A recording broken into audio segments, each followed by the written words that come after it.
Hey Canucks fans, will a reunited Lotto Line and a different look on the power play help the Canucks end their losing streak tonight? I'm Clay Emo. I'm at Canuck Clay on Twitter. I'm at Clayton Emo on Instagram. I'm the founder of the GLCPC, the Good Looking Canucks Positivity Club. It's my Canucks take all in one take. It's Clay's Canucks commentary for Monday, March the 1st. This is where you get Canucks insight that's positive and timely. My second video of the day, but I want to give a shout out, as always, to my Hall of Fame members, Jens95, simalexander, Just Incredible, and nucksfan number 29, and Lucas Gates, my newest Hall of Fame member. Thank you, Lucas. And thanks to members of all levels. Thanks for your support.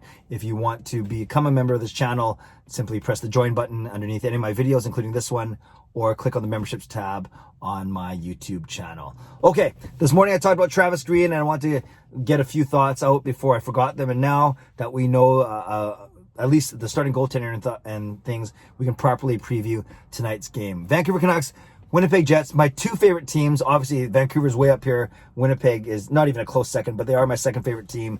Tampa and Colorado, 3 and 4 respectively. But I still want Vancouver to win, despite I have Connor Hellebuyck and Thatcher Demko in my keeper league. This is the big fantasy league, the year-over-year salary cap league that I talk about all the time. The one with the biggest at stake, money at stake, I guess you'd say.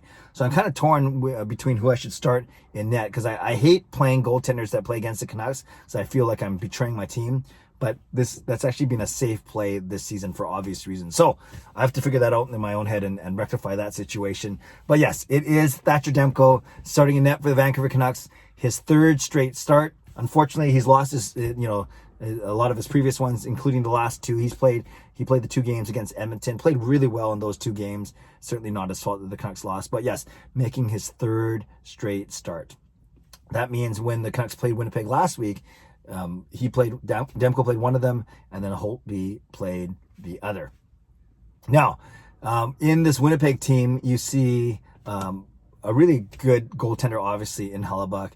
Decent defense. They're actually better than I expected. And then up front, a really powerful top 6 now that Dubois is playing now. So with Dubois, Scheifele, Wheeler, Ehlers, Connor, and Kopp, it's a really, really good top 6 for sure. And then their bottom 6, it's not amazing, but it's fine. It's steady. It's probably better than ours. So you can see why the Winnipeg Jets are a little bit better than the Canucks in the standings this season. As for the Canucks, it's tough. They haven't won since February 17th against Calgary. That's tough. They took 2 games against Calgary in their little 4-game set, but those were the only 2 wins for Vancouver in February. Prior to that, their last win was against the Winnipeg Jets on the last day of January. So since beating the Jets on January 31st, the Canucks have only won 2 games in February, and now they're hoping to start March off on the right foot. So they kind of exercise their demons of playing in Winnipeg with their last victory. So hopefully they can continue, they can build. They've had a 3-day gap. I've talked about that many times over the past few days. Their first 3-day gap of the season. Last time they came out of a gap, they played really well, actually, even though the wins haven't shown. So there's optimism. And I just can't wait to see Canucks. I want to see a Canucks win. Don't you? Say it with me. I want to see a Canucks win. Amen. Hallelujah. Yeah. I want to see a Canucks win. So if the Canucks are going to win, they're going to do it like this. Demko in net, Holtby the backup. My guess is they go with the same 6 on the blue line, because the blue line really hasn't been their issue. Lack of scoring has been their issue. So I expect it to be Hughes, Hamonic, Edler, Schmidt, and then Ben and Myers. That means Ulevi and Chatfield are on the outside looking in. Up front, it looks like the splitting of the Lotto Line, that experiment lasted 1 game. Miller replaces Hoglander on the top line, so it's Pettersson with Miller and Besser. The second line stays the same, so it's Horvat, Pearson, and Virtanen. So likely Hoglander starts on the 3rd line. I think that's for the first time this season. Hoglander playing with Sutter and Gaudette. And I keep saying this. Maybe that's good for Sutter, help him score, get an assist. And maybe that's good for Gaudette, help him score a goal, because those 2 guys have been struggling. That means the 4th line is going to be Jay Beagle, it's going to be Anton Roussel, and one of Zach McEwen or Jace Harlock. Winnipeg's not a rough and tough team, so my guess is that Harlock's going to get another chance to play, improve on his 3 minutes that he played in his last game. I wouldn't mind, actually, if they sat Roussel, and it's Beagle, Harlock, and McEwen, with Roussel on the outside looking in. So we will find that out, I guess, when the Canucks take their pregame skate half an hour before puck drop. So the other thing I talked about, and I talked about it at length yesterday, was the changes on the power play, starting with the second power play unit. Now it's only going to be one defenseman instead of two. So it's either going to be Myers or Schmidt, not both of them together. And then you have Höglander in the bumper. You have Gaudette and Virtanen on either side. Not sure who's going to play where yet. And then you have Pearson down in front of the net, which I like because Pearson is not afraid to get to the dirty areas, bang home some rebounds, and good at deflecting pucks as well. He's got good hand-eye. So that's the second unit. And I expect them to be challenged to play better and to actually make a difference for the first time this season. On the top unit, you know it's going to be Hughes, Horvat, Miller, Pettersson, and Besser. It just a matter what formation. It looks like the flavor of the day is having Hughes up top, of course, Horvat in the bumper, Miller down below the net, which I'm fine with. I've always talked about how good of a passer Miller is and how intelligent he plays the game. And then Pettersson and Besser on the wings. But they're not on their weak side, one-timer sides. They're on their strong sides, as I talked about. They're downhill sides.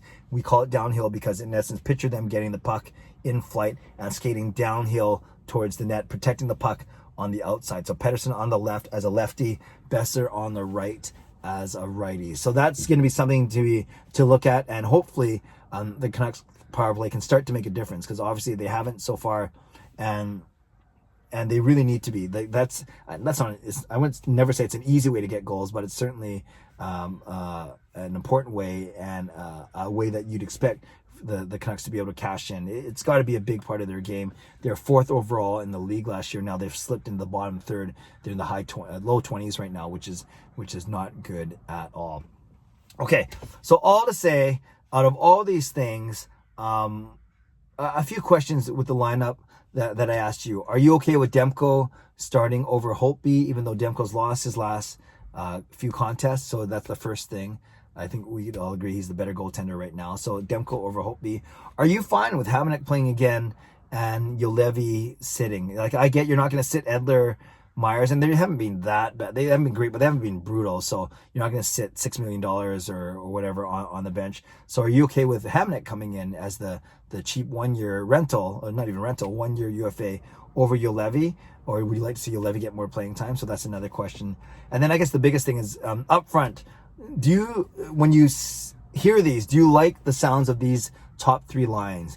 Do you like it Lotto Line? Do you like it Horvat, Pearson, Virtanen? I'm not sold. And are you okay with Höglander being on the third line, given that he might actually be a bit of a spark plug for that line as well? And then I guess, since we're talking about forwards, tell me what you want to see as your 4th line. Is it Beagle with Roussel and Harlech, which I think it's going to be, or should you try Beagle with McEwen and Harlech and sit Roussel? So many questions about the lineup, although they're really immaterial considerations given where the team is in the standings and how much of a difference each of these guys make. And a lot of them not really difference makers. As we've heard, the saying is it's like rearranging the deck chairs on the Titanic. I don't want to be that grim, but it's definitely a sinking season. See what I did there? So we'll see. I would love for the Canucks to win, and I'd love to be talking about a Canucks win on my post-game live stream. Make sure you join me at 8 p.m. Okay, friends, so question of the day, many questions. Tell me what you think about the lineup. Tell me about what you think of everything I laid out, and what are you expecting? What's your score prediction for tonight's game? You guys know I'm going Canucks 4-2. I'm going to keep saying this until they actually win a game 4-2. So leave a comment below. I love to read, react, and reply. As always, stay safe. Subscribe if you'd like to. Like this video if you'd like to. Join this channel if you'd like to. Stay safe, stay healthy. Take care of yourselves. Take care of each other. Enjoy the game. God bless. And go Canucks, go.